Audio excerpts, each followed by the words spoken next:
శ్రీ గురుభ్యో నమ. శ్రీ గురు చరిత్ర అధ్యాయం 13. శ్రీ గణేశాయ నమ. శ్రీ సరస్వత్యై నమ. శ్రీ గురుభ్యో నమ. ప్రస్తావన.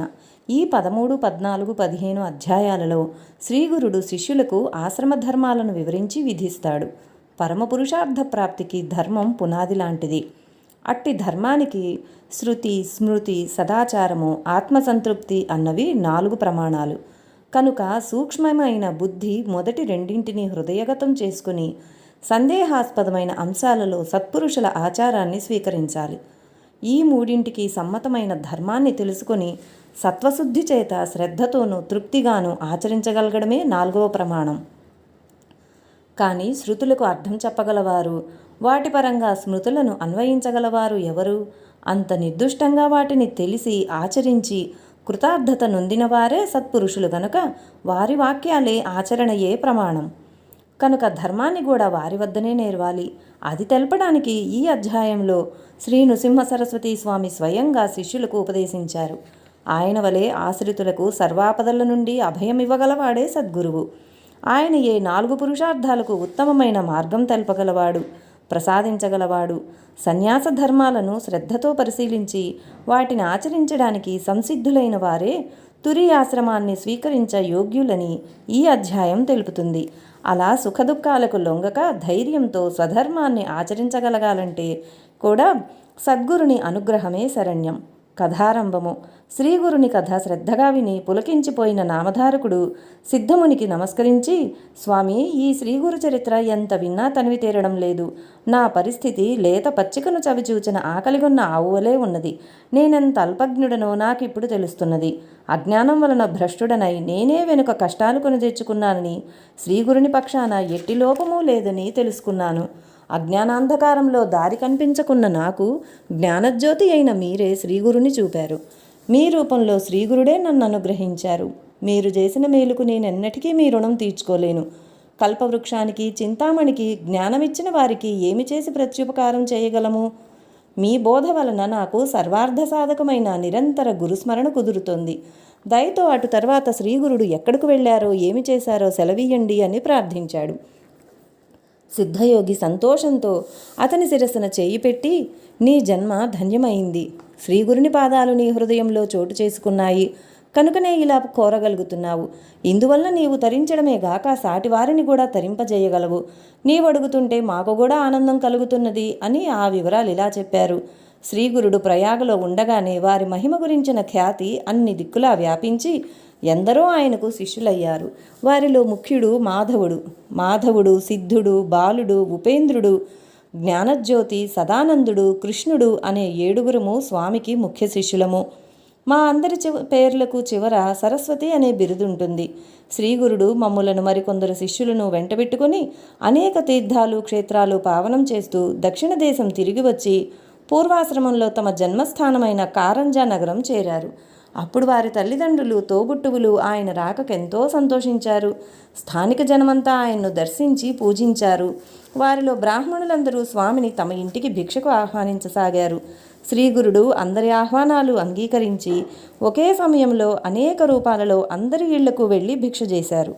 అందరూ ఆ లీలకు ఆశ్చర్యపడి ఆయన సర్వవ్యాపకుడైన భగవదవతారమని గుర్తించారు. ఒకరోజు ఆయన తల్లిదండ్రులకు శ్రీపాదుల రూపంలో మళ్లీ దర్శనమిచ్చారు. వెంటనే అంబకు పూర్వజన్మ స్మృతి కలిగి భర్తతో, నాథా, క్రిందటి జన్మలో లోకపూజ్యుడైన కొడుకు కలగాలని నేను శ్రీపాదస్వామిని పూజించి వారి ఆదేశానుసారం శనిప్రదోష పూజ చేశాను. ఈ జన్మలో ఆ కోరిక నెరవేరి నా జన్మ సార్థకమైంది అని చెప్పింది. అప్పుడు ఆ దంపతులు తమను సంసార సాగరం నుండి ఉద్ధరించమని ఆయనను కోరారు. అప్పుడు శ్రీగురుడు, ఏ వంశంలో ఉత్తముడైన సన్యాసి జన్మిస్తాడో ఆ వంశంలోని 42 తరాల వారు తరిస్తారు. ఆ కులమంతటికి బ్రహ్మలోక ప్రాప్తి కలుగుతుంది. అంతకుముందు నరకంలో పడిన పితృదేవతలు కూడా బ్రహ్మలోకం పొందుతారు. మీ కులంలో నేను జన్మించాను గనుక మీకు బ్రహ్మపదం లభిస్తుంది. మీ పిల్లలు పూర్ణాయుష్మంతులై అష్టైశ్వర్యవంతులై సుఖంగా జీవిస్తారు. మీరు వారి బిడ్డలను, మనుమలను చూడగలుగుతారు. చివరి దశలో క్షేత్రాలన్నింటిలో ఉత్తమమైనది, వేదాల చేత కీర్తించబడినది అయిన కాశీలో మీరు నివసిస్తారు. మీకు ఎట్టి చింత అవసరం లేదు అని అభయమిచ్చారు. అప్పుడు పూర్వాశ్రమంలో స్వామివారి సోదరి అయిన రత్న ఆయనకు నమస్కరించి, స్వామి, నాకు కూడా సంసార తాపత్రయం తొలగించి నిర్లిప్తత ప్రసాదిస్తే తపస్సు చేసుకుంటాను అని ప్రార్థించింది. అప్పుడు శ్రీగురుడు నవ్వి, అమ్మా, స్త్రీలకు పతిసేవ వల్లనే మోక్షం లభిస్తుంది, అభీష్టాలు కూడా నెరవేరుతాయి. కాబట్టి భర్తయే పరమేశ్వరుడన్న భావంతో ఆయనను సేవించు. గృహిణులకు అదొక్కటే మార్గమని వేదం చెప్పింది అన్నారు. అప్పుడు ఆమె, స్వామి, మీరు త్రికాలజ్ఞులు, నా ప్రారంధం ఎలా ఉన్నదో నా భవిష్యత్తేమో తెలపండి అని కోరింది. శ్రీగురుడు, నీ సంస్కారం తామసికమైనది. పూర్వజన్మలో అన్యోన్యంగా ఉన్న దంపతులకు తగువ పెట్టి వారిని విడదీశావు. అందువల్ల ఈ జన్మలో నీ భర్త నిన్ను విడిచి సన్యాసి అవుతాడు. పూర్వజన్మలో నీ ఒక ఆవును కొట్టి చంపావు. అందువల్ల నీకు ఈ జన్మలో కుష్ఠరోగం వస్తుంది అని చెప్పారు. వెంటనే రత్న భయంతో ఏడుస్తూ ఆయన పాదాల మీద పడి, గురుదేవా, నన్ను రక్షించండి అని వేడుకున్నది. శ్రీగురుడు ఆమెను ఓదార్చి, అమ్మా, మా అనుగ్రహం వలన ఈ కర్మఫలం నీవు వృద్ధాప్యంలో అనుభవిస్తావు. నీకు కుష్ఠరోగం వచ్చినప్పుడు మా దర్శనం అవుతుంది. నీకు కుష్ఠరోగం పొడచూపగానే దక్షిణ దిక్కున ఉన్న భీమానది తీరంలోని పాప వినాశ క్షేత్రానికి వెళ్ళు. భీమా అమరజా నది సంగమం దగ్గరనున్న గంధర్వపురంలో ఆ తీర్థమున్నది అని చెప్పి శ్రీగురుడు తమ శిష్యులతో కలిసి గోదావరి పుట్టిన క్షేత్రమైన నాసికకు బయలుదేరారు. నామధారక, ఈ పరమ పవిత్రమైన గోదావరి నదిని వృద్ధగంగా అంటారు. దాని ఒడ్డున ఎన్నో పుణ్యతీర్థాలున్నాయి. అదెలా వచ్చిందో చెబుతాను. పూర్వం మునులు భూమిపై వడ్లు చల్లి తమ తపోమహిమ వలన ఆ రోజే పంట పండించుకునేవారు. ఒకరోజు బ్రహ్మర్షి అయిన గౌతముడు వడ్లు జల్లి తపస్సుకు కూర్చున్న సమయంలో మునులందరూ సమావేశమై, ఈయనకు ఒక సంకటం కల్పిస్తే ఈయన మనందరి కోసము గంగను భూలోకానికి తీసుకురాగలడు. జీవులన్నింటికీ ఆ నదీ స్నానం వలన సద్గతి లభిస్తుంది అని నిశ్చయించుకున్నారు. అందరూ కలిసి ఒక ఆవును, దూడను దర్భలతో తయారు చేసి తమ తపశ్శక్తితో వాటికి ప్రాణం పోసి గౌతముని పంట చేనుపైకి తోలారు.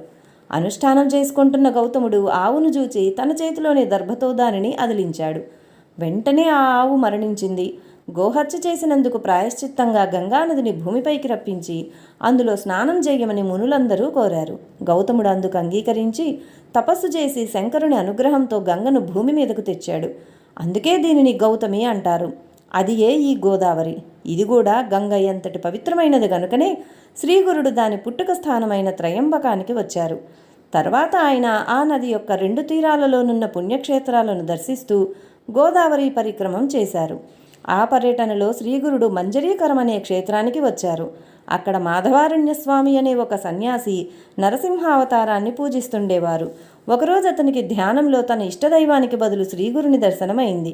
తర్వాత అతడు శ్రీగురుని దర్శించి సాష్టాంగ నమస్కారం చేసి గద్గద కంఠంతో, మీరు సాక్షాత్తు ఈ నదికి ఉత్తర తీరాన ఉన్న శ్రీ లక్ష్మీ సమేతుడైన శ్రీ నరసింహస్వామియే అన్నాడు. మా దర్శనం వలన నీ సేవ ఫలించింది. ఇక నుండి ఆత్మభావంతో మమ్మల్నే ధ్యానిస్తూ ఉండు అని శ్రీగురుడు తమ దివ్య దర్శనం అనుగ్రహించారు. మాధవారణ్యుడు పారవస్యంతో ఇలా స్తుతించాడు. ఓ జగద్గురు సార్వభౌమ, మీకు జయము జయము. నరునిలా కనిపిస్తున్న మీరు త్రిమూర్తి స్వరూపము, లోకాలను ధరించే జగజ్యోతి అయిన పరమపురుషులు. మీ పాదదర్శనం వలన కృతార్థుడనయ్యాను. శ్రీగురుడు, మాధవారణ్య, నీకు మంత్రసిద్ధి అయి నిశ్చయమైన పద్ధతి లభించింది. నీవు నిత్యము మా స్వరూపమైన నృసింహమూర్తికి మానసిక పూజ చేశావు గనుకనే మా ప్రత్యక్ష దర్శనం లభించింది. నీకు శాశ్వత బ్రహ్మపదం లభిస్తుంది అని ఆశీర్వదించి గోదావరి పరిక్రమం కొనసాగించారు.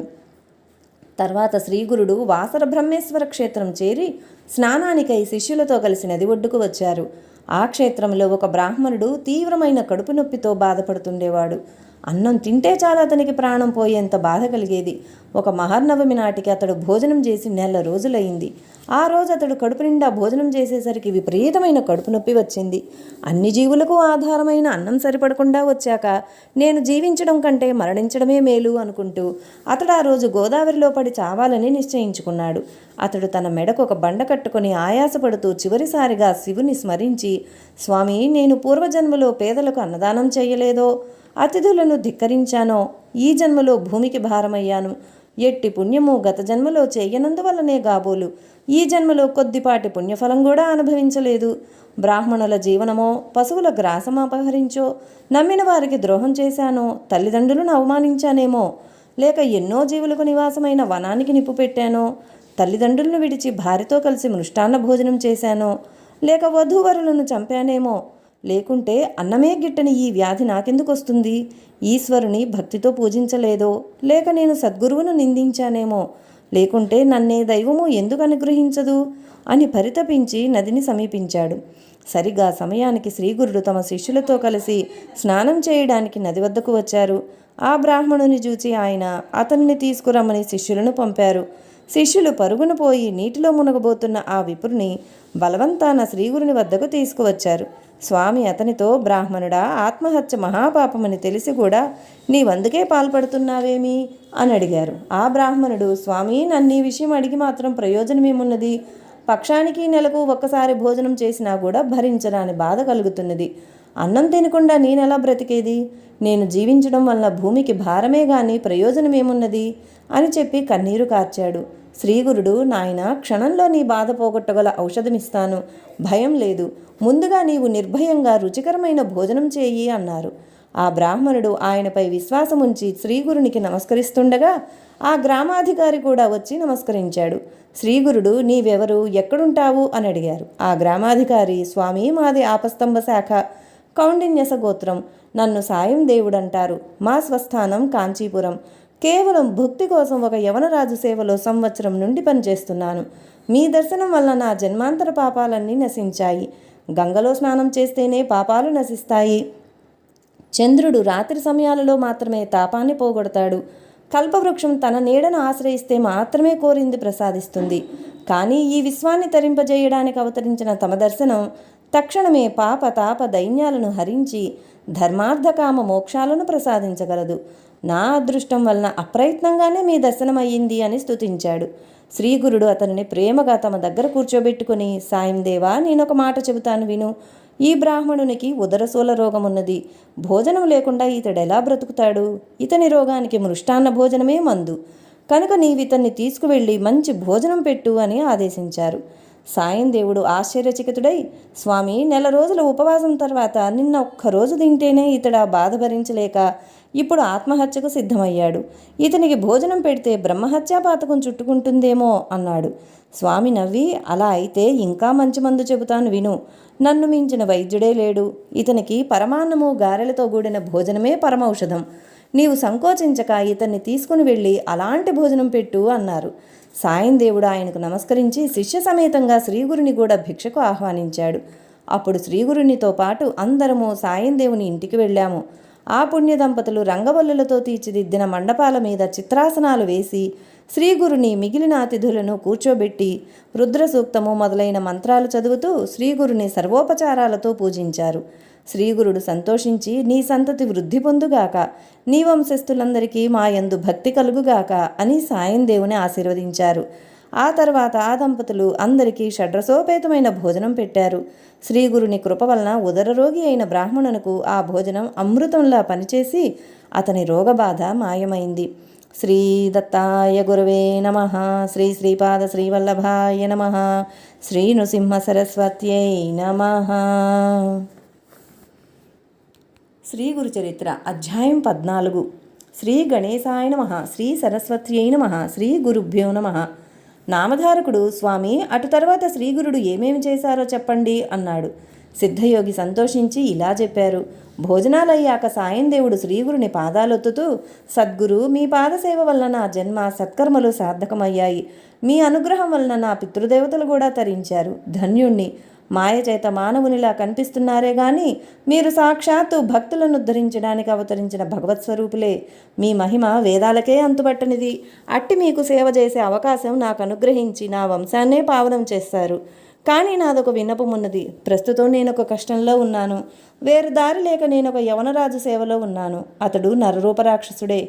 అతడు ప్రతి సంవత్సరం ఒక బ్రాహ్మణుని చంపుతాడు. నన్ను బలివ్వాలని తలచి ఇంతకు ముందే నాకు కబురు పంపాడు. నేనిప్పుడు అతని వద్దకు వెళ్ళాలి, తప్పదు. నన్ను మీరే కాపాడాలి అన్నాడు. శ్రీగురుడు అతని తలపై చేయి పెట్టి ఆశీర్వదించి, నాయనా, భయపడకు. ఆ యవనుడు నిన్నేమీ చేయలేడు. భగవంతుడు సర్వానికి యజమాని. నీవు అతడి చేత సత్కరింపబడి సంతోషంగా తిరిగి వస్తావు. నీవు వచ్చేదాకా మేమిక్కడే ఉంటాము. దీర్ఘాయుష్మాన్ భవ అని పంపారు. సాయం దేవుడు శ్రీగురుని మాటలు విని సంతోషంతో యవనరాజు వద్దకు వెళ్ళాడు. తాను కబురంపగానే రాకుండా ఆలస్యం చేసినందుకు కోపంతో రాజు అతనిని చూస్తూనే లోపలికి వెళ్ళిపోయాడు. సాయం దేవుడు భయంతో శ్రీగురుని ధ్యానించాడు. అంతఃపురంలోకి వెళ్ళిన యవనునికి అంతలోనే నిష్కారణంగా భయము, చనిపోతున్నంత బాధ కలిగి స్పృహ తప్పి పడిపోయాడు. అప్పుడు అతనికి ఒక స్వప్నం వచ్చింది. ఒక బ్రాహ్మణుడు అతన్ని ముక్కలు ముక్కలుగా కోస్తున్నట్లు కనిపించి విపరీతమైన బాధ కలిగింది. అతనికి స్పృహ వచ్చేసరికి తాను చేస్తున్న హింస ఇతరులకు ఎంత బాధాకరమో తెలిసి వచ్చింది. పశ్చాత్తాపంతో అతడు బయటకు వచ్చి సాయందేవుని పాదాలపై పడి, అయ్యా, మిమ్మల్ని నేను పిలిపించలేదే, మీరు ఇంటికి వెళ్ళవచ్చు అని వస్త్రభూషణాదులతో ఘనంగా సత్కరించి పంపాడు. సాయందేవుడు శ్రీగురుని కృపకు పట్టరాని ఆనందంతో త్వరగా తన గ్రామం చేరి శ్రీగురునితో జరిగిందంతా చెప్పాడు. ఆయన సంతోషించి, నాయనా, మేము పుణ్యతీర్థాలు దర్శిస్తూ దక్షిణ దిక్కుగా వెళ్తాము అన్నారు. అతడు నమస్కరించి, స్వామి, నాకు మీరు ప్రసాదించిన ఈ జీవిత శేషాన్ని మీ సేవకే అంకితం చేస్తాను, అనుగ్రహించండి. మీ పాద సన్నిధి విడిచి బ్రతుకలేను, నన్ను విడిచిపెట్టి వెళ్ళవద్దు, నేను కూడా మీ వెంట వస్తాను అని వేడుకున్నాడు. శ్రీగురుడు, నాయనా, నాకు ఆత్మసమర్పణం చేసుకున్నావు, నీ అభీష్టం నెరవేరుతుంది. మేము ఒక పని మీద వెళ్తున్నాము. 16 సంవత్సరాలకు మళ్ళీ మేము వచ్చి ఈ గ్రామానికి దగ్గరలోనే నివసిస్తాము. నీవప్పుడు సకుటుంబంగా వచ్చి దర్శించుకోవచ్చు. అంతవరకు ఇక్కడే సుఖంగా ఉండు అని ఆశీర్వదించి శిష్యులతో కలిసి పాదచారి అయి అనేక పుణ్యక్షేత్రాలు దర్శిస్తూ వైద్యనాథం చేరారు. అక్కడ ఆయన కొంతకాలం గుప్తంగా నివసించారు. అది విని నామధారకుడు, స్వామి, అప్పుడు శ్రీగురునితో అనేక మంది శిష్యులున్నారు కదా, వాళ్ళు ఎక్కడున్నారు? శ్రీగురుడు అక్కడ గుప్తంగా ఉండి ఏం చేశారు అని అడిగాడు. శ్రీ దత్తాయ గురవే నమః, శ్రీ శ్రీపాద శ్రీవల్లభాయ నమః, శ్రీ నృసింహ సరస్వత్యై నమః. జై గురుదత్త. శ్రీ గురు చరిత్ర అధ్యాయం 15. శ్రీ గణేశాయ నమః, శ్రీ సరస్వత్యై నమః, శ్రీ గురుభ్యో నమః. సిద్ధయోగి ఇలా చెప్పారు. నాయన, కొద్ది కాలంలోనే శ్రీగురుని మహిమ అన్ని దిక్కులా వ్యాపించి సుదూర ప్రాంతాల నుండి కూడా ఎందరెందరో తమ కోరికలు నెరవేర్చుకోవడానికి ఆయనను దర్శించేవారు. వారిలో మంచివాళ్లతో పాటు భక్తుల వేషాలలో ఎందరో దుష్టులు కూడా ఉండేవారు. పూర్వం పరశురాముడు దుష్టులైన రాజులను ఓడించి సంపాదించిన భూమండలమంతా దానమిచ్చేసి సహ్యాద్రి పర్వతానికి దక్షిణ దిక్కుననున్న కొంకణ దేశంలో ఒకచోట తపస్సు చేసుకుంటున్నాడు. కానీ కొందరు దురాశాపరులు ఆయన వద్దకు వెళ్ళి తమకు కూడా భూమి ఇప్పించమని కోరారు. ఆయన ఆ ప్రదేశం కూడా వాళ్లకు దానమిచ్చి వాళ్ల బెడద నుంచి తప్పించుకోవడానికి సముద్రంలో ప్రవేశించి అదృశ్యమయ్యారు. అదే కారణంగా శ్రీగురుడు కూడా వైద్యనాథంలో గుప్తంగా కొంతకాలం ఉండదలుచుకున్నారు. కనుక ఒక రోజున గృహస్థ శిష్యులకు ఇలా సెలవిచ్చారు. ఉపనయనాది సంస్కారాల వలన ద్విజుడైన బ్రహ్మచారి వేదాధ్యయనం చేస్తూ భక్తితో గురువును సేవించాలి. అతడికి పగటి నిద్ర తగదు. దొరికిన భిక్షాన్నం గురువుకు అర్పించి ఆయన ఇచ్చింది భుజిస్తూ విద్యావంతుడు కావాలి. చివరకు గురువుకు దక్షిణ సమర్పించి సమావర్తన హోమం చేయాలి. అటు తర్వాత గురుని అనుజ్ఞతో ఒక యోగ్యమైన కన్యను పెండ్లాడి గృహస్థాశ్రమ ధర్మాలను పాటించాలి. పుత్రుడు యుక్త వయస్కుడయ్యాక అతనికి సర్వస్వము సమర్పించి భార్యతో కూడా అరణ్యానికి వెళ్ళాలి. తర్వాత గ్రామ్య విషయాలను వదిలి భార్య యొక్క అనుమతితో సన్యసించాలి. సన్యాసికి జపము, భిక్షాటనము, ధ్యానము, శౌచము, అర్చన ధర్మాలు. అతడు స్త్రీ కథలను వినకూడదు, వాహనము లెక్కరాదు, మంచం తాకరాదు, పగలు నిద్రింపరాదు, నిరంతరము ఆత్మద్రష్టయ్యి ఉండాలి. వెదురు, సొరకాయ, చెక్క, మట్టి వీటితో చేసిన పాత్రలు మాత్రమే ఉపయోగిస్తూ దండధారి అయి పగలు మాత్రమే భుజించాలి. సంవత్సరమంతా తీర్థాటనం చేస్తూ 3 పగళ్లు మించి ఏ గ్రామంలోనూ నివసించక స్థిరచిత్తుడై ఉండాలి. అలా తిరగటానికి శరీరంలో శక్తి లేకపోతే సదా దైవాన్ని ధ్యానిస్తూ ఒక మహాక్షేత్రంలో నివసించాలి. ఇలా చెప్పి గృహస్థ శిష్యులను వారి వారి గృహాలకు పంపి సన్యాసులైన శిష్యులకు శ్రీగురుడు ఇలా చెప్పారు. నాయనలారా, మీరందరూ తీర్థయాత్రలకు వెళ్ళండి. మీకు మరలా శ్రీశైలంలో బహుధాన్య సంవత్సరంలో మా దర్శనమవుతుంది అన్నారు. అప్పుడు ఆ శిష్యులు, స్వామి, సర్వతీర్థాలు మీ పాదాల వద్దనే ఉన్నాయని శాస్త్రాలు చెబుతున్నాయి కదా, మిమ్మల్ని విడిచి మేమెక్కడికి పోగలము? దానివల్ల మాకు కలిగే లాభమేమున్నది అన్నారు. అప్పుడు స్వామి, నాయనలారా, సన్యాసులమైన మనము 5 రోజులకు మించి ఎక్కడా నిలవకూడదు. సర్వతీర్థాలు దర్శించడం మన ధర్మం. దానివల్ల మనసు స్థిరమవుతుంది. అటు తర్వాత ఒకచోట స్థిరంగా ఉండడం శ్రేయస్కరం అని చెప్పారు. అప్పుడు శిష్యులు, స్వామి, మీ మాటయే మాకు ప్రమాణం. మేము ఏ తీర్థాలు దర్శించాలో సెలవీయండి అని కోరారు. అప్పుడు శ్రీగురుడు ఇలా చెప్పారు. నాయనలారా, తీర్థాలన్నింటిలోకి ఉత్తమమైన కాశీకి వెళ్ళి గంగను సేవించి గంగా తటయాత్ర చెయ్యండి. అటు తర్వాత యమున, సరస్వతి నదులను కూడా అలానే సేవించండి. అందువలన పితృదేవతలకు సంతృప్తి, మీకు శాశ్వత బ్రహ్మలోక ప్రాప్తి కలుగుతాయి.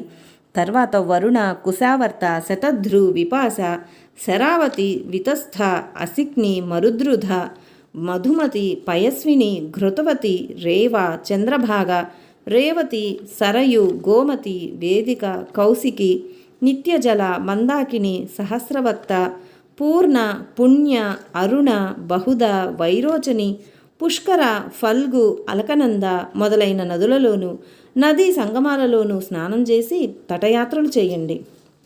అలానే శ్రీశైలము, అనంతము, రామేశ్వరము, సేతుబంధము, శ్రీరంగము, పద్మనాభము, నైమిశారణ్యము, పురుషోత్తమము, మహాలయము, కేదారము, కోటిరుద్రము, మాతృకేశము, కుబ్జతీర్థము, కోకాముఖి, ప్రసాదతీర్థము, విజయతీర్థము, చంద్రతీర్థము, గోకర్ణము, శంఖకర్ణము అనే తీర్థాలలో స్నానం చేయండి. అలానే అయోధ్య, మధుర, మాయ, కాంచి, ద్వారక, సాలగ్రామము, శబల గ్రామములు దర్శించండి. సవ్య మార్గంలో 3 సార్లు గోదావరి తటయాత్ర చేస్తే పాపాలన్నీ నశించి జ్ఞానం కలుగుతుంది. అలానే భీమేశ్వర, పంజర, కుశతర్పణ, పూర్ణ, కృష్ణవేణి, తుంగభద్ర, పంప, భీమా నదులకు తటయాత్ర చేయండి.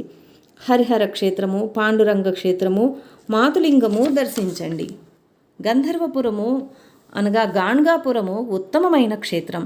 అక్కడ ఎన్నో తీర్థాలున్నాయి. అచ్చటి దేవతలు సులభంగా వరాలిస్తారు. అక్కడ భీమ, అమరజా నది సంగమం ఉన్నది. అచ్చటి అశ్వత్థ వృక్షం సాక్షాత్తు కల్పవృక్షమే.